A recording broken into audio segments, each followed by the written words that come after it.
diuptake oleh makrofag, ya. Dia akan diuptake, ya. Nah, setelah diuptake maka makrofag ini akan mendigest kuman yang diuptake ini, karena kan kuman setelah diuptake kan berada di dalam vakuol kan, ya kan. Lalu setelah di dalam vakuol ini maka dia akan masuk di sulfum dan kemudian kuman ini akan didisintegrate, maka dia akan pecah semuanya jadi kepingan-kepingan. Nah, hasil kepingan-kepingan kuman ini kemudian akan disandingkan dengan molekul HLA, lalu kemudian dibawa ke permukaan, maka di sini dia akan dipresentasikan. Ini HLA kelas berapa?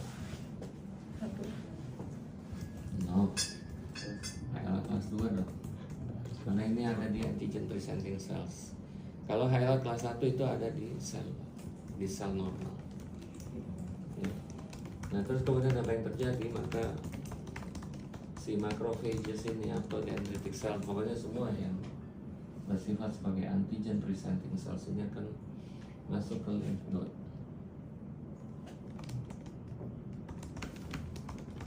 Ya. Nah, dia akan mempresentasikan antigennya di sini. Nah, baru kemudian T helper itu akan datang dan kemudian akan mencoba mengenali. Ya. Nah, ini bisa kita lihat ada interaksi antara HLA dan T cell reseptor. Oke. Nah, sekarang kita bicara tentang limfositi yang ada di lymph node. Dari mana T helper ini berasal? Dari bone marrow, kalau nggak dari timus. Enak Timus, aja. timus, dari timus. Emang dia bisa milih dari bone marrow atau dari timus? Timus namanya T.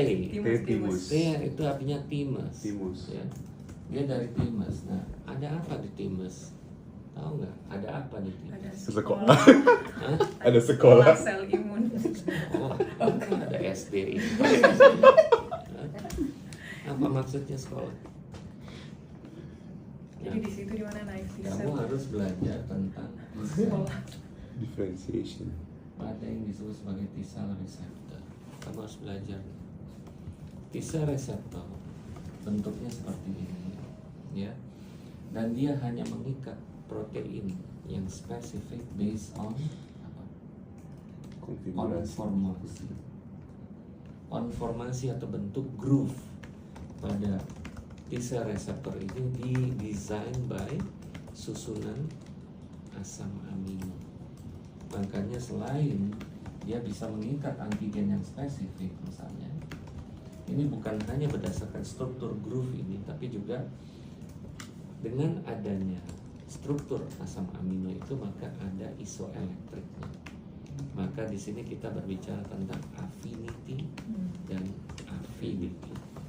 Karena tentu ikatannya akan jauh lebih kuat karena ada apa istilahnya muatan elektrik yang menyebabkan penempelan ini lebih baik. Dan untuk kalian ketahui, T cell receptor ini di-coding oleh gen yang ada di kromosom tertentu. Saya jadi agak lupa kromosom nomor berapa, tapi dia di-coding, ya. Dan kalau kita lihat gennya, maka ini kalau kita tarik jadi linear, ya, kita tarik jadi linear, maka ada coding namanya V, ada namanya D, ada namanya J. Nah, ini hanya untuk apa pengetahuan kalian aja, ya. Gen V ini ada dari 1 sampai berapa gitu. Ini juga D ada 1 sampai berapa, J juga dari 1 sampai berapa. Saya nggak ingat semuanya karena ini kita bicara immunogenetics. Dan kemudian satu clone dari limfosit T akan memiliki kombinasi dari V, D, dan J. Dan berdasarkan kombinasi tadi, maka kita bisa melihat ada berapa kombinasi yang bisa di-create. Kan kalian pernah kan belajar 1, 2, 3, A, B, C. Coba ada berapa kombinasi kalau ada 2. Saya A1, A2, A3, B1, B2, B3, C1, B2, C3. Kayak gitu-gitulah, ya. Nah, ternyata dari hasil penelitian para ahli, maka dengan kombinasi gen yang ada, karena ini juga kita ingat ya bahwa gen ini kalau di manusia tuh nggak cuma dari paternal tapi ada maternal juga, ya. Maka bisa kita lihat dari kombinasi itu, maka bisa kita create kombinasi jutaan kombinasi. Jadi artinya apa? Karena kombinasi TCR ini harus mampu mengenali kuman, dan kuman itu jumlahnya banyak sekali, ya. Dan dengan kombinasi yang ada, maka jenis antigen kuman tidak akan ada yang lolos. Paham gak? Ya. Jadi makanya selalu kan ditanyakan apakah tadi kan disebut T-cell specific. T-cell specific. Apakah T-cell itu di-create, didesain setelah tuberkulosis itu masuk atau jauh sebelumnya? Sudah ada. T-cell yang spesifik terhadap TB ini udah ada. Udah ada. Udah ada, karena sistem imun akan meng-create berjuta-juta clone dari T-cells, tergantung kapan kuman itu akan datang. Jadi sebelum COVID datang, sebenarnya tubuh kita udah ada clone T-cells yang mampu mengenali COVID. Bukan berarti sistem imun kita baru meng-create COVID setelah COVID-nya datang, enggak. Sudah ada. Nah, jadi bisa kita lihat di sinilah apa yang disebut sekolah itu. Ya, ini dilakukan di T-MERS. Jadi di T-MERS mereka membentuk berjuta-juta klon. Jadi satu klon mengenali satu antigen, satu klon mengenali satu antigen. Itulah kenapa disebut sistem imunitas yang spesifik. Karena dia spesifik terhadap hanya antigen tertentu. Oke? Nah, inilah perbedaan antara innate dengan specific immunity. Nah, akan tetapi yang harus kalian ketahui potensi bahaya dalam mengcombine antara gen yang satu dengan gen yang lain. Apa potensi bahayanya? Error. Cross reactive. Berantakan. Bukan berantakan, tapi ada potensi TCR yang terbentuk berpotensi mengenali self antigen. Ya. Maka ini yang harus dipastikan, ya. Jadi ada T-cell yang bersifat sebagai alloreaktif, ya, dan ada yang bersifat autoreaktif berdasarkan TCR, T-cell receptornya. Nah, tugas di T-MERS selain menghasilkan klon dari limfosit T, maka yang harus dilakukan juga adalah menseleksi klon apa yang boleh pergi ke blood circulation. Karena bahaya sekali kalau sampai autoreactive T-cell ini masuk ke dalam blood circulation, ya, sangat bahaya. Ya. Karena ini memicu potensi terjadinya autoimun. Nah, jadi selain mereka membentuk klon, maka mereka melakukan apa yang disebut sebagai clonal selection.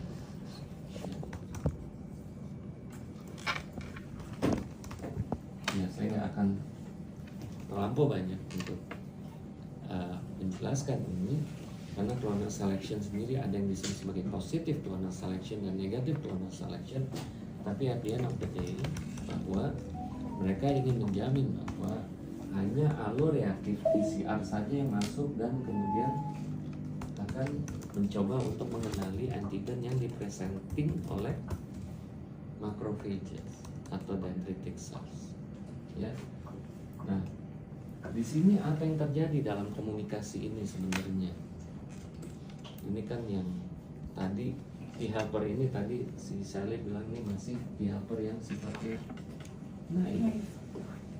Nah, yang mendrive T helper ini atau sering disebut sebagai apa? T helper 0. Ya kan? Nah, siapa yang mendrive T helper 0 either menjadi TH1 atau TH2? Interleukin yang Dilepaskan oleh makrofage. macrophages.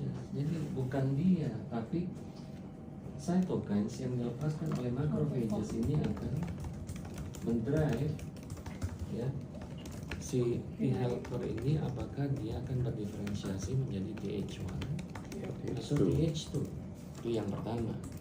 Yang kedua, sebenarnya di sini ada ligan lagi yang disebut sebagai CD28 yang akan memastikan apakah antigen yang diikat ini bersifat patogen atau tidak. Jadi interaksi antara T helper dan coba Daryl buka itu tadi gambar CD28 ligannya apa?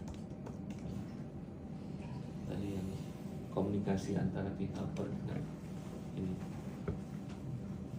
Nah, CD28 dengan co-stimulatory ligand dan co-stimulatory reseptor. Ya, jadi ini kita sebut sebagai co-stimulatory ligand.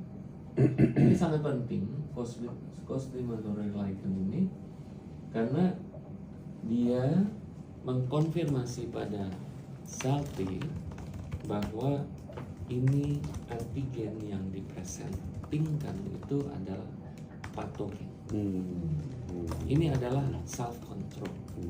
Karena kalau nggak ada co-stimulatory ligand ini, maka T helper tidak bereaksi. Nah ini makanya saya bilang sistem imun itu penuh dengan redundancy, ya, controlling system agar jangan sampai nanti terjadi kesalahan dalam respon imun. Nah makanya controlling system mulai dari central sampai perifer. Tadi central ini kan seperti clonal selection. Ya. Kalau dia yang polarisasi makrofag itu dia terjadinya di mana, Dok? Oke, itu masih jauh lagi nanti. Polarisasi makrofag kan sekali lagi makrofag itu hanya ada di jaringan, tidak ada di blood circulation. Dia initially berasal dari monocytes, ya. Terus kemudian terdiferensiasi menjadi macrophages. Nah, macrophages ini juga ternyata memiliki phenotype. Ada yang disebut sebagai M1, ada yang disebut sebagai M2 kan, itu yang banyak kita bahas pada endometriosis, pada metabolic syndrome, polycystic ovary syndrome dan lain sebagainya. Nah, bisa kita lihat di sini diferensiasi itu ada di perifer, ada di perifer. Ya, disinilah ada deceiving guidance yang menyebabkan seharusnya misalnya endometriosis itu harusnya dihadapi oleh macrophages yang mana? M2. No, M1 lah. makanya pada endo Karena- M2 lebih tinggi. Karena M2 sama seperti TH1, TH2 ya, kita bicara kalau yang 1 itu pasti mengarah kepada pembentukan pro-inflammatory cytokines. Ya. Sementara kalau 2 ya mengarah kepada anti-inflammatory, tapi sebenarnya basically bukan itu. Kalau kita bicara endometriosis, maka tentu yang penting adalah bagaimana melakukan pembersihan pada jaring lesi endometriotic implant. Mana yang paling cocok untuk membersihkan itu? Antibody atau cellular immunity? Ya pasti cellular immunity. Jadi kalau yang keluarnya adalah cytokines yang mengarah kepada pembentukan antibody atau humoral seperti M2 atau TH2, ya jelas nggak cocok lah. Contohnya saya kembali kepada TB. TB dalam hal ini kuman apa sih? Intraselular. Oke, sekarang pertanyaan saya, kalau misalnya ini ada sel dan kemudian kuman TB ini ada di sini, maka sistem imun respon apa yang cocok untuk menghabisi TB ini? Selular. Kenapa? Karena dia ada di dalam sel. Terus kalau dia ada di dalam, kenapa? Kalau dia ada di dalam, jelas dia tidak dapat dikenali oleh antibody. Dia kan ada di dalam, tertutup oleh membran. Akan tetapi kenapa cellular mediated immunity menjadi sesuatu hal yang penting? Kenapa? Karena apabila sel ini mulai aktif, karena kan kita tahu TB ini bisa dormant. Kapan dia dormant? Pada saat dia tahu ada banyak guards yang sedang berpatroli, maka udahlah, daripada kita habis mending kita tidur aja lah, diam aja di situ, maka dia juga nggak akan bisa diapa-apain karena dia tidak aktif secara metabolisme. Maka pada saat dia mulai melakukan replikasi, metabolismenya mulai aktif, apa yang terjadi? Kuman ini mulai menghasilkan waste, mulai menghasilkan metabolic waste, ya kan? Nah, apa yang terjadi? Metabolic waste ini kemudian akan terekspos oleh struktur yang disebut sebagai HLA class 1. Ya. Semua sel normal memiliki HLA class 1. Akan tetapi kalau sel yang normal, maka dia hanya menampilkan waste product yang memang berasal dari sel yang normal, ya. Nah, sistem imun kita, ya, ini katakanlah ininya biru lah.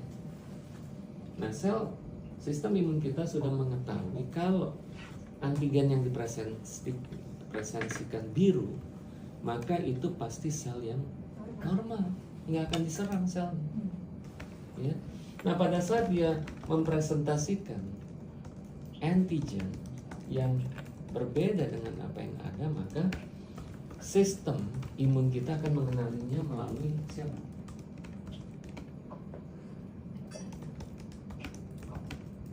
T cytotoxic, ya. Karena T cell reseptornya akan mengenali, ya, antigen yang dipresentasikan ini bukan berasal dari normal cells. Nah, apa yang terjadi kalau dia mengidentifikasi adanya antigen yang dipresentingkan, maka kita tahu bahwa di sel cytotoxic, kenapa disebut sebagai cytotoxic? Karena dia banyak memiliki granul. Ya. Nah, apa yang terjadi kalau dia aktif, maka granul ini akan dilepas. Nah, granul yang pertama ini mengandung sebuah substance yang disebut sebagai perforin. Ya. Maka dia akan membuat lubang di membran, dan granul yang kedua akan mulai masuk ke dalam selnya, akan masuk ke dalam nukleus. Dia mengandung granzim. Apa efeknya? Maka akan terjadi apoptosis. Maka sel ini akan dihancurkan oleh sistem imun kita, sehingga bukan cuma kuman yang mati, tapi ya sel-selnya mati, ya, hostnya akan mati. Nah, inilah yang disebut sebagai cellular mediated immunity. Nah, tadi kamu ngomong apa? Ekijuan. Apa itu? Ekijuan itu terdiri dari jaringan nekrosis di sekitar yang terinfeksi TB. Jadi karena Kenapa diserang bisa terjadi? karena terjadi di T sel cytotoxic tadi yang bukan hanya menghancurkan kumannya, tapi juga dia menghancurkan sel yang berisi. Jadi kalau ini sel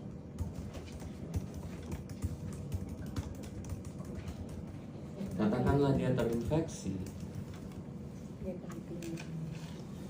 maka apa yang terjadi? Diserang selnya di Maka granulus. kita akan melihat bagaimana cellular mediated immunity ini akan membuat sebuah palisade, ya, di mana dia akan mengelilingi ini barikade. Ya.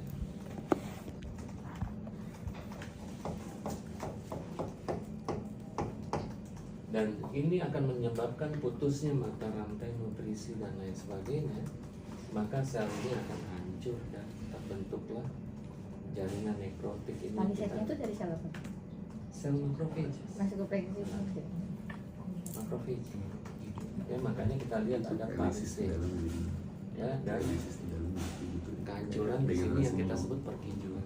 Itu sebenarnya bagian dari nekrosis. Beda nekrosis dengan apoptosis, apa bedanya? Kalau nekrosis itu dia memicu inflamasi karena dia hancur, jadi komponen intraselnya keluar, dok. Kalau Iya. pada apoptosis dia di-contain tetap membran, jadi dia null immune response karena dia nggak melepaskan Jadi isi pada sel. intinya perbedaannya adalah integrasi dan disintegrasi dari membran sel. karena apabila terjadi disintegrasi membran, apa yang terjadi? Maka konten dari sel itu akan keluar. Dan apa yang terjadi kalau konten sel itu keluar? Kalau dari ini kita jadi belajar imunologi, ya kita lihat kalau konten sel itu keluar maka dia akan melepaskan apa yang disebut sebagai DAMP.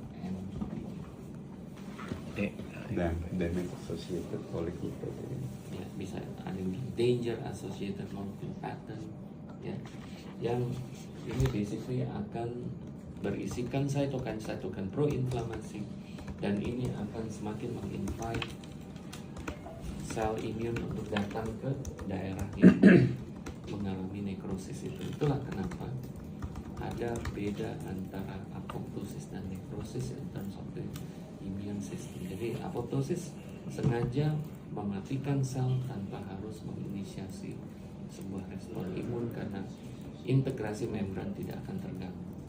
Tapi kalau nekrosis akan terjadi disintegrasi. Oke, kita lanjutkan cerita ini. Jadi kita sudah memahami ya bahwa kalau kita berbicara tentang TB infection, maka tentu kita akan expecting akan terbentuk cellular mediated immunity. Nah, siapa yang mengarahkan? Nah, inilah yang mengarahkan.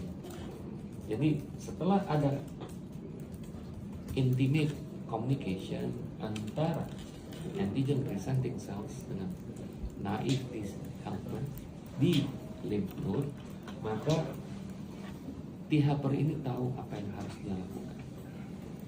Maka dia akan berdiferensiasi. Dia akan berdiferensiasi either menjadi TH1 atau TH2. Ya. Nah, dalam hal ini dia dibedakan T helper 1 dan T helper 2 itu berdasarkan apa? Jenis cytokine yang dihasilkan. Maka ini disebut sebagai TH1 cytokine dan ini disebut sebagai TH2 cytokine. Dan kalau kita lihat masing-masing cytokines ini akan saling menginhibisi. Jadi kalau TH1 cytokines terbentuk, maka dia akan menginhibisi TH1, TH2, dan begitu pula sebaliknya. Kalau TH2 cytokine mendominasi, maka dia akan menginhibisi TH1 cytokine. Jadi ini bisa kita lihat mekanisme regulasi yang cukup kompleks di dalam sebuah sistem imun. Nah, sekarang apa yang dapat kita lihat setelah terbentuk TH1 cytokines dan TH2 cytokines? Maka TH1 cytokines akan mengaktifkan apa yang disebut sebagai cellular mediated immunity, sementara TH2 cytokines akan mengaktifkan humoral mediated immunity. Apa saja arms-nya pada cellular mediated immunity? Maka kita bisa melihat ada macrophages, ya, ada siapa lagi? P cytotoxic. Dan ada siapa lagi? NK. Ya, ini adalah sel-sel yang sangat penting di dalam cellular mediated immunity.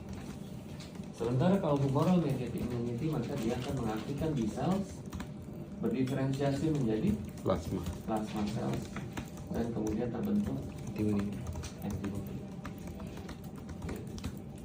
Nah, jadi kita bisa lihat bahwa IGRA ini mencoba mendeteksi siapa?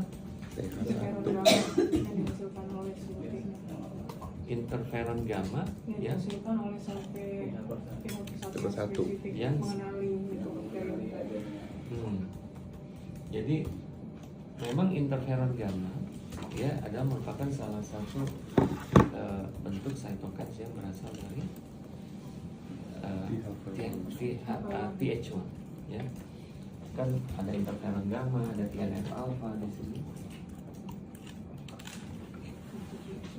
Ada interleukin 1, interleukin 6, interleukin 8, interleukin 12 ya. Dan kalau di sini apa aja? Interleukin 4, interleukin 5, dan yang paling penting interleukin 10. Oke. Nah, jadi bisa kita lihat inilah yang maksudnya interferon gamma. RA-nya apa? Release assay. Release assay. Jadi bagaimana T-cell tadi diinikan untuk melihat produknya apakah interferon gamma ini memang ya istilahnya mungkin mereka sudah melakukan penelitian dan mereka melihat bahwa T limfosit yang spesifik pada infeksi TB ini memiliki kemampuan untuk menghasilkan interferon gamma. Jadi mungkin itu yang mereka lihat dari IGRA ini. Ya, jadi sekali lagi dalam hal ini kita tes ini bukan mendeteksi apanya, Mikrobakterium. bukan mendeteksi kumannya, Iya. tapi dia mendeteksi sistem imun yang terbentuk akibat keberadaan kuman. Ya, jadi hati-hati ya dalam menganalisis, sama kayak kalian menginterpretasi hasil serologi torch ya. Kalian tidak mengecek kumannya, kalian mengecek sistem imun yang terbentuk akibat keberadaan dari torch ya. Ya, jadi kurang lebih sama. Oke.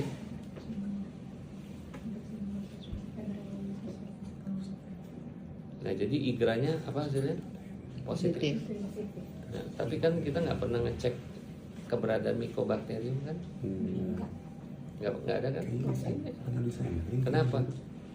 Nggak dicek. Ya susah lah. Susah, Mycobacterium paling susah. Ya. Kuman-kuman intraseluler itu paling susah. Ada PA Apalagi juga. kuman yang agak susah untuk di culture yang umumnya banyak berhubungan dengan masalah kerusakan pada organ genital, chlamydia, ya chlamydia. Jadi pernah mendiskusikan tentang bagaimana mekanisme chlamydia infection bisa berakhir dengan Tidak tahu. terjadinya kerusakan tuba dan lain-lain. Hah? Kelas reaktivitasnya aja data ini. Ferry ya? Oh, Ferry neliti itu. Tidak tahu. Coba dijelaskan. Ada infeksi chlamydia itu ada namanya ada protein yang terekspos sehingga dikenali sebagai Pertanyaannya sekarang gimana kita mendeteksi chlamydia? chlamydia tidak bisa dideteksi dari Antibodinya mana? Sure. PCR loh. Paling enggak ada 5 indikator laboratorium yang biasanya kita gunakan kalau kita mau melakukan pemeriksaan klamida apa aja? NAAP ya paling Baik asik. IgG, IgM, IgA, chlamydial heat shock protein 60, dan apa? Keberadaan dari DNA dari chlamydia. Chlamydia bisa dicek salah satunya dengan menggunakan metode NAAP tadi. apa?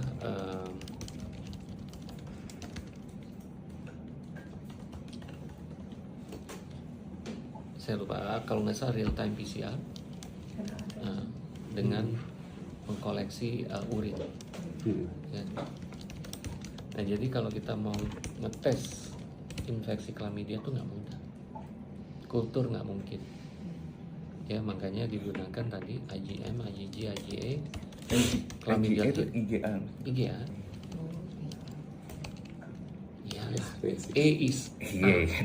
kalau A is E. Masa gua harus menjelaskan gitu?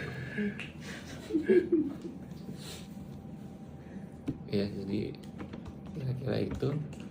Ya jadi ada beberapa indikator yang biasa digunakan 5 parameter. Karena dulu saya pernah initially mau melakukan penelitian chlamydia tapi akhirnya biayanya terlalu mahal. Dan waktu itu saya pernah membimbing Dr. Rima dulu waktu beliau residen. Kita mencoba memeriksa keberadaan chlamydial heat shock protein 60 pada kasus-kasus ectopic pregnancy. Dan kita menemukan hampir 25% dari kasus ectopic pregnancy itu ditemukan chlamydial heat shock protein 60. Dan chlamydial heat shock protein 60 ini ternyata merupakan sebuah antigen yang common ditemukan pada fallopian tube. Jadi ternyata selain chlamydia maka struktur tuba juga ternyata memiliki ya exposure yang sama, jadi ada cross reaction.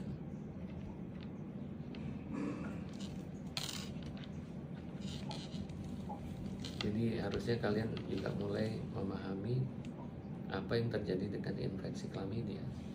Karena kalau kita lihat ya, ini sangat bergantung respon imun yang terjadi, dan itu sebenarnya publikasinya udah lama sekali di Fertility and Sterility. Ya, kalian akan mendapatkan sebuah curve seperti ini. Ya. Jadi bisa kita lihat manifestasi klinis dari chlamydia bisa diakibatkan karena cellular mediated immune response yang dominan atau humoral mediated immune response yang dominan. Nanti kalian coba cari ya, itu publikasinya udah lama banget.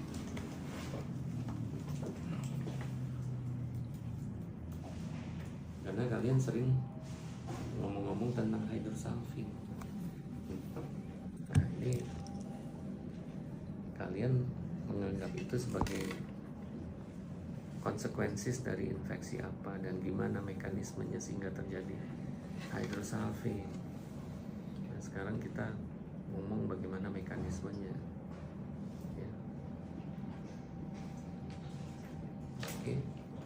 Nanti coba kita satu kali session kita coba ngomong tentang chlamydia.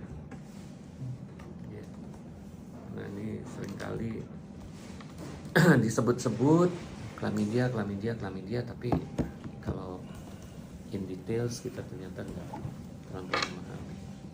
Oke, sekarang kembali kepada, kalau tadi kita bicara reaksi imunnya, maka sekarang yang fixed dose regimen itu jadi RHZE, dan kemudian ada laporan-laporan nggak terkait dengan penggunaan fixed dose combination ini pada TB genital, ada laporannya nggak?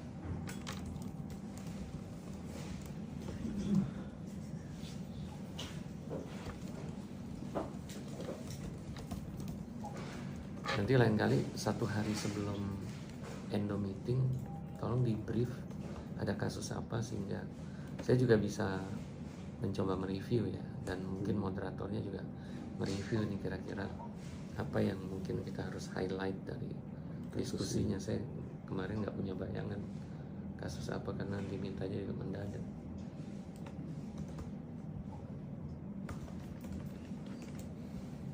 Ada laporan di web terkait dengan gitu dong. oke. Basically isinya sama. Jadi itu lebih easy ya, Mm-mm. lebih easy lah. Oke. Iya, saya waktu itu masih sering lihat orang minum obat TB udah kayak Lepasan. capek banget ya waktu di puskesmas. Mm-mm. Iya. Iya, oke. Jadi sekarang udah didesain seperti itu, cuma ya kita coba review apakah ada specificity in terms of OAT regimen yang digunakan antara pulmonary tuberculosis dengan extrapulmonary tuberculosis. Tadi kan dibilang apakah hanya dibedakan berdasarkan lamanya, dan kalau durasi itu dibedakan, sebenarnya kenapa bisa kenapa bisa terjadi durasi extrapulmonary TB ini membutuhkan durasi treatment yang lebih panjang, kenapa? Ya, ini yang perlu kita coba kritisi juga gitu. Ya, tadi kan dibilangnya 9 bulan, tapi ininya 6 bulan. Mungkin juga ada orang parunya sekalian di diskusinya. Bisa sih, cuma artinya kita pemahaman kita aja dulu terkait dengan ini kan kita sangat jarang nih berbicara tentang infeksi. Nah ini kan kita bicara tentang TB. Nah, tadi diagnosisnya sekarang IGRA, apakah memang benar hanya IGRA satu-satunya? Apa nggak ada yang lain?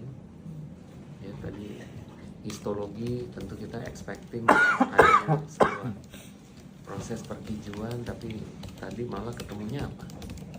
Polip. Nah, dia sebelumnya pernah Udah di biopsi. granulomatosa kan? Ya kan granulomatosa.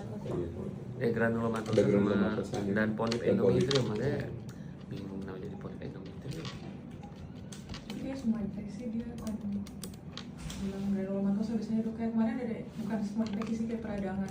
Granulomatosa kalau kalian masih ingat-ingat dulu waktu pelajaran histologi, kalau granulomatosa tuh yang tampak di jaringan tuh apa sebenarnya? Hah? Apa sama sekali kapan lagi histologi? Ada dokter dulu dok. Coba giant ya. Multinucleated giant cells, multinucleated giant cells. histiosit dan multinucleated Tapi kalau ada giant cells. endometriosis juga granulomatosa dibilangnya. Iya, justru itu makanya kita kalau nggak ngerti, kalau dibuka apa itu ininya, sehingga kita at the end kita bisa memahami. Nah, coba definisi granulomatosis itu apa? Ada agregasi dengan nekrosis di tengahnya dok. Sini. Jadi artinya itu kan sebuah respon imun kan. Iya. Jadi di expecting akan ada presensi dari sel-sel imun di situ, dan tadi apa? Ada central with or without central necrosis. Nah, itu kan tadi udah ngomong. Hmm. Iya. Jadi kalau kamu nyari perkijuan di situ ya nggak ada. Mereka ngomongnya nekrosis. Selin nyarinya perkijuan ya nggak ada. Bahasa Inggris perkijuan. Ada dok Cassius. Iya, Cassius. Cassius. Iya, bukan perkijuan kan. Kamu nyarinya kan perkijuan. Ntar yang ada Kraftseder nanti.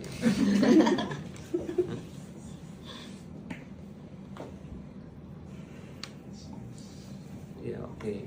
Jadi itu yang dimaksud dengan granulomatosis. Jadi adanya terbukan sel radang yang banyak dengan adanya with or without central necrosis. Begitu ya. Ya. Definisi. Betul, betul. Dok, mas bingung jadi kayak gini dok, boleh nggak? Yang mana? Kan ini tadi dia dari awalnya kan ada makrofag di dok di sel radang yang pertama kali yang ada aktif kan dok. Terus nanti setelah dia ada sel T helper, ada makrofag lagi di bawah nih dok yang Iya. mengenal. Bedanya Iya. gimana dok? Jadi dia balik lagi ke atas gitu dok. Bukan, jadi dia ini menggerakkan. Ini kan dia pengen cellular immunity-nya yang aktif kan. Maka macrophages yang ada, ini ada di first line of defense. Macrophages yang lain mungkin belum ada atau masih dalam bentuk monocytes, ya. Maka untuk menggerakkan itu, memobilisasi itu, maka dibutuhkan aktivasi dari TH1 agar dia melepaskan banyak cytokine sehingga numbers of macrophages ini jadi lebih banyak dan macrophagesnya jadi lebih sangar, Jadi lebih kayak accumulated gitu ya dok? iya,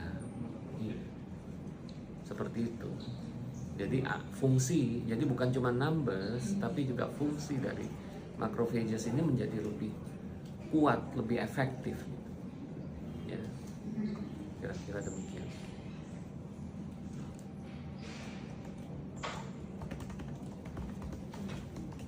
Oke. Nah sekarang tadi kita udah bicara fixed dose combination, belum ada ini ya. Nanti coba kita cari-cari fixed dose combination ini dikaitkan dengan TB genital karena kan bisnis kita kan dengan TB genital. Nah terus tadi ada rencana untuk melakukan tindakan hysteroscopy operatif. Ini tujuannya apa? Ini kan sekarang dia posisinya asermennya apa namanya fibrotiknya terlalu banyak, jadi operatif kita mau dilatasi. Memang sebenarnya sih harusnya ada beberapa option pasca adhesiolisis, pasca adhesiolisis bisa harusnya dikasih Barrier. adhesive agent atau barrier. Cuma mungkin pada pasien ini kemarin sih belum diskusi sama dokter Kemal kan kalau untuk Wombridge pasiennya keberatan di biayanya, jadi paling optionnya ya kalau nggak ngasih IUD atau hanya dikasih hormonal. IUD-nya apa? IUD sih harusnya yang lip slip harusnya, kan udah nggak ada sebenarnya. Nah terus apa yang bisa Tapi ini kita? belum, dari kemarin sih dokter Kemal kita belum memutuskan mau dikasih apa sih. Kalau enggak ya cuma dikasih hormonal sementara. Karena kekhawatirannya apa nih? Kekhawatirannya nanti nempel lagi Nah, kalau itu nggak dikasih makanya. barrier. Iya, bagaimana kalau pemasangan balon kateter itu? Ya biasanya sih dokter Dulu Kemal udah sebelum nyarinya pakai Wombridge balon. kateter kecil. Iya, Cuma balon aja. waktu siapa yang ikut di Adelaide setahun yang lalu? Yang di China ada sebuah center yang memiliki jumlah kasus Asherman sampai ribuan. Tapi saya bilang sama dokter Kemal, kita nggak datang aja ke situ. Kita coba lihatlah gimana mekanismenya. Jadi mereka menggunakan balon kateter itu sekitar 3 minggu. Terus kemudian mereka memberikan treatment hormonal dan lain sebagainya, dan ya kalau kita lihat laporan-laporannya sih sangat promising. Itu loh maksudnya. Waktu itu waktu turun podium kita udah approach ke speakernya dan dia sangat welcome sih, meskipun ya bahasanya agak gimana, tapi menurut saya dengan Itu juga ada yang bisa kok. oke. Oh ya, ada penerjemah. Ya udah. Kalau susu Cover dong cuy. cover dong nggak ada yang bisa. Hah? Sally bisa dong. Cover dong. Bahasa makrofag Kalian nggak ada yang bisa. nggak bisa. Ya ampun. Bahasanya sih. KW. KW banget. Ya maksudnya boleh juga tuh di approach dan coba yang istilahnya mungkin seneng hysteroscopy, mungkin kalau kita serius ya kita bisa coba kontak, mungkin kita bisa bikin semacam visit ke sana. Ya nggak usah lama-lama sih, cuma pengen tahu kira-kira how they did how they manage gitu loh. Terus kita lihat ininya bahwa mereka terbuka kok ya, dan waktu itu presentasinya sangat baik. Kayaknya masih ada tuh slide-slide-nya, nanti coba dicari lagi. Nah jadi mungkin bisa dipertimbangkan ya untuk pemberian barrier catheter. Dan kemudian sepanjang dia diberikan ya kita harus udah ready dengan plan apa nih. Tentu menurut saya sih extensive hormonal treatment ya. Artinya penggunaan estrogen yang tinggi lah. Ya. Seperti layaknya kita mau melakukan PrEP, ya mungkin kita bisa berikan 3 kali 2 miligram mungkin atau lebih dari itu. Bahkan zaman dulu waktu masih ada sediaan ethinyl estradiol, kami memberikan ethinyl estradiol. Apa tuh sediaannya namanya? Ethinyl estradiol only. Apa nama sediaan? Nope. Estero itu apa? Hah? Enggak, estero apa isi? EK. Estrogen equine konjugasi. Kalau Premarin buka lagi PEK juga dong. HP-nya. Ya sama lah. Estero, Premarin itu sama. Estrogen equine konjugasi.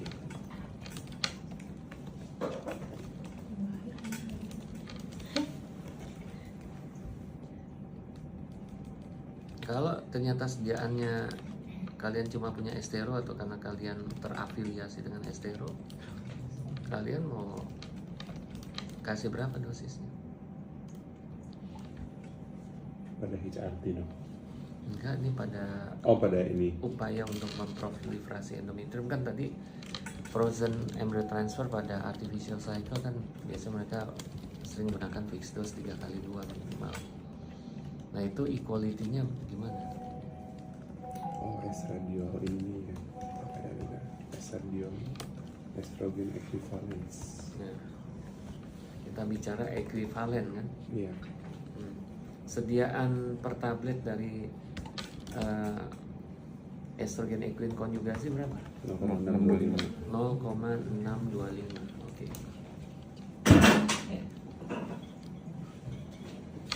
Ekuivalensinya gimana? 1 miligram estradiol valerat. Kalau kalian menggunakan HRT, kan prinsipnya adalah as low as possible. Berapa dosis as low as possible-nya estradiol valerat? Berapa dosis as low as possible-nya equine konjugasi?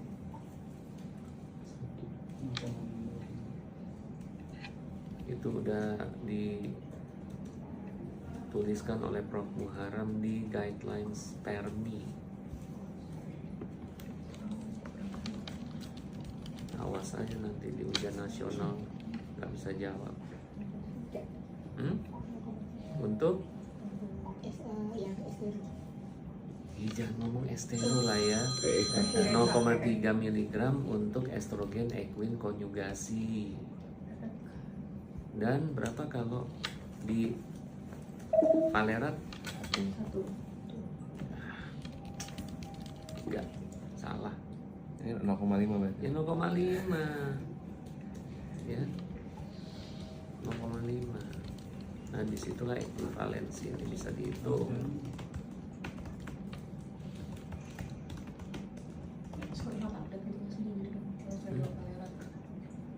Iya. Iya, dulu kan kami punya Proginova 1 mg waktu kamu belum lahir. Ya kan? Habis. Ya. Coba aja lihat di regimen Proginova. Masih ada tertulis 1 mg tapi barangnya nggak pernah ada. Ya dulu waktu saya masih konsulen muda Proginova 1 mg itu masih available. Ya makanya kita start memberikan Proginova pada kasus-kasus primary amenorrhea. Biasanya kita start dari 0,5. Iya. Bukan dari 1 mg. Dipuyer biasanya jadinya sekarang. Atau pakai ini bisa ya? Transdermal. Bisa diatur. Bisa. Nah, sekarang kalau ada estrogel lebih gampang. Ya bisa pakai seperempat mistar. Gitu. Jangan setengah.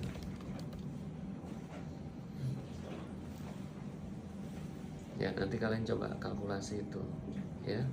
Nah, jadi kita siapkan barrier, berikan high dose estradiol, ya, dan kemudian monitoring. Ya. Saya expecting sih kalau bisa 3 minggu ya, segera di. Dan jangan lupa seringkali ada banyak juga orang yang mengcombine bukan hanya dengan hormon tapi juga dengan obat-obatan untuk memperbaiki sirkulasi. Gimana tadi? Sildenafil. Ada yang pengalaman menggunakan sildenafil? Maksud saya pengalaman menggunakan pada pasien, bukan Mas Jenny. Jenny. Berapa miligram obatnya? Setengah miligram. 25. Mana ada setengah miligram? 25 setengah Sedianya tablet. berapa? Jenny? 50 dan 100. Setengah tablet Sedianya maksudnya. berapa?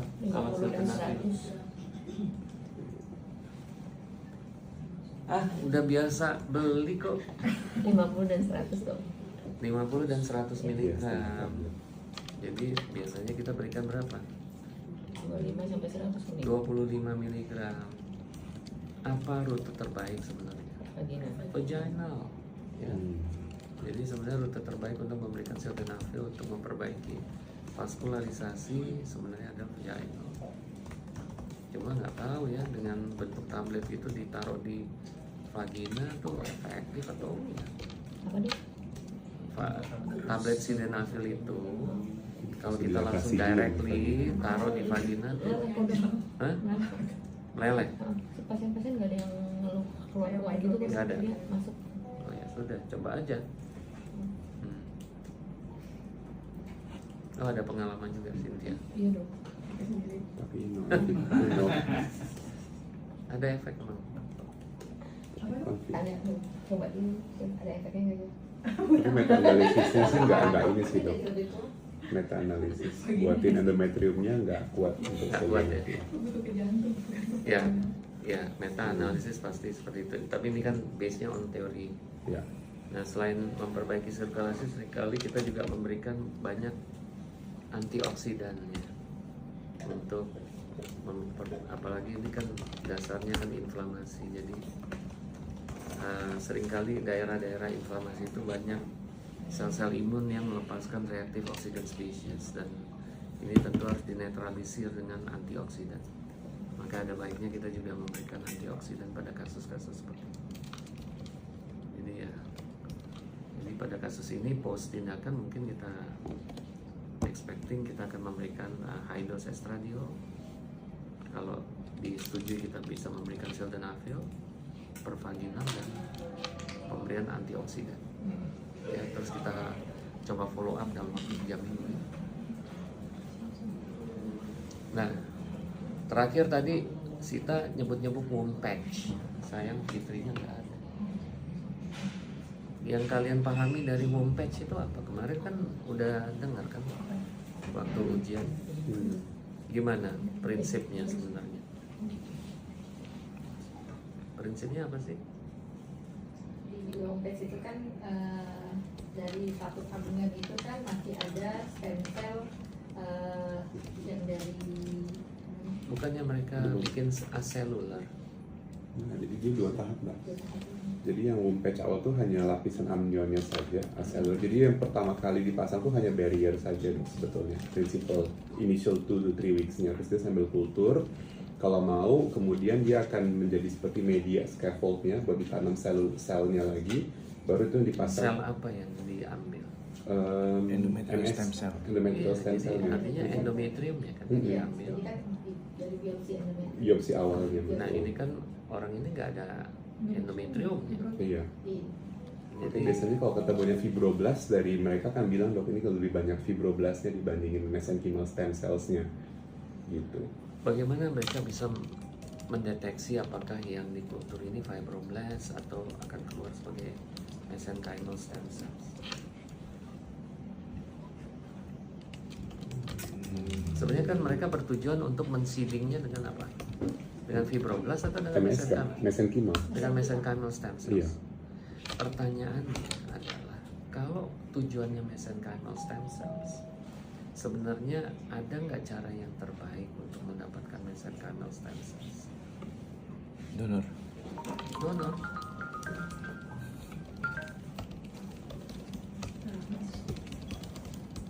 Dari donor, Dok. Dari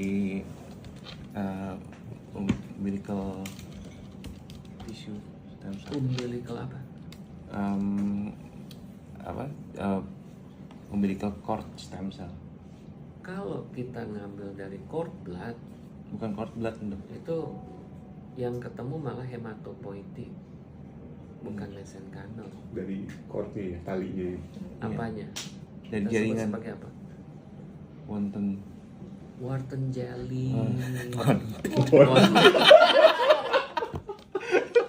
masih pagi udah. Agak kaget Boleh gitu. kan? Wharton juga. Karena Wharton jelly itu memang kaya akan mesenchymal stem cells ya. Nah, sebenarnya ada lagi sumber yang terbaik. Bone marrow. Iya, bone marrow lo ngambil dari Paham. enggak, dari Krista iliaca. Itu kan dikerjakan sama ortoped. Ya makanya saya bingung ngapain sih kalau mesenchymal stem cell kok capek-capek ngambil dari endometrium.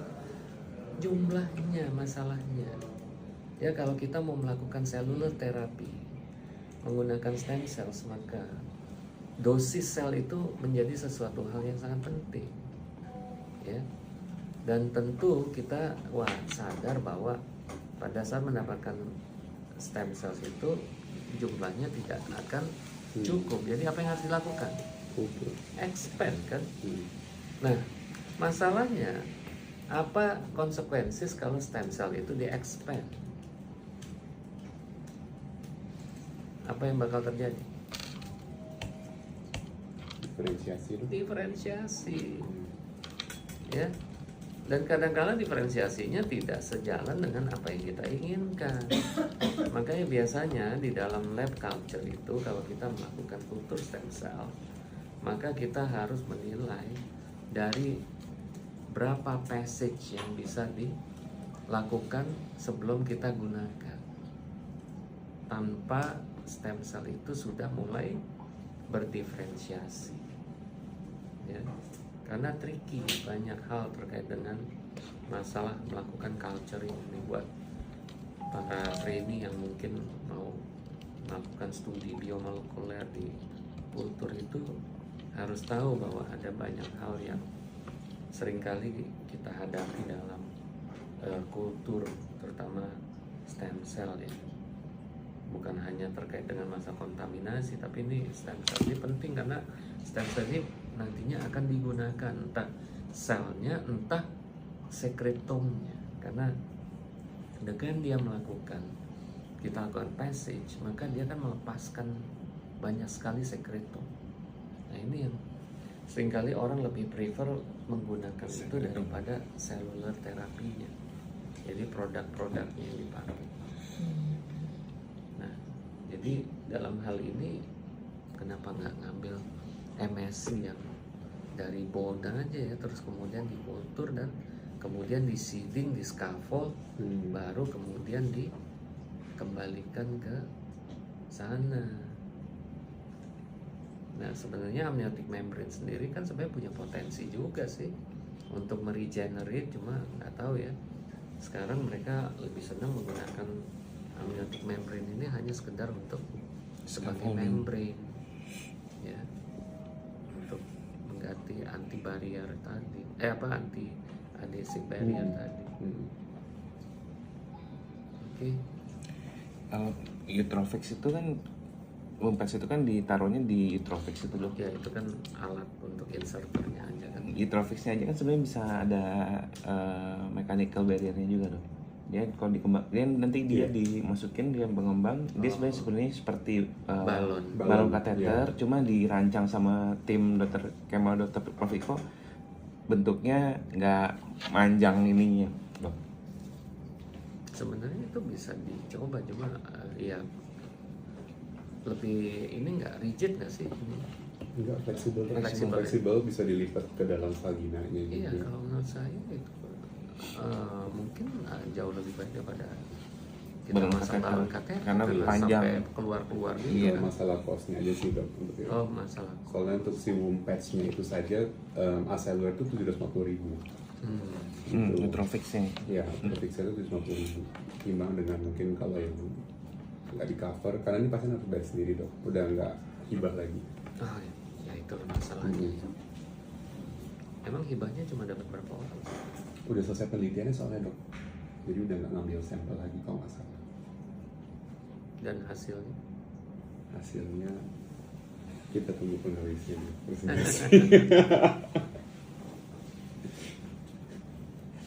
Pasien yang susah pasien TB katanya. Ini poor prognosis banget yang ini. Iya. Kenapa? Mungkin ini calon ini dok, transplantasi. Itulah makanya saya Iya. bilang Ini sebenarnya kan calon Iya. transplantasi. kasus-kasus kayak gini menurut saya jauh lebih Iya. mudah kali secara teknik dibandingkan kita berhadapan dengan MRK. Iya. Emang. MRK itu kan secara anatomis kan ovariumnya itu jauh banget ya. Jadi Iya. dia nanti mau IVF-nya pun agak susah, harus direposisi dulu. Kalau yang ini sebenarnya dia ovariumnya di posisi normal.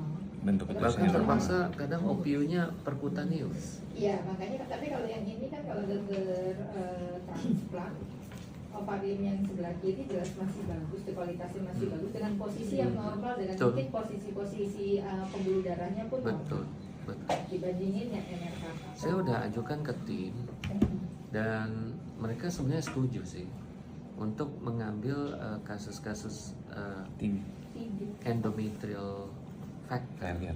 sebagai kasus uterine transplant karena mereka nggak bisa apa-apa lagi kan. Umurnya berapa nih? 30. 30.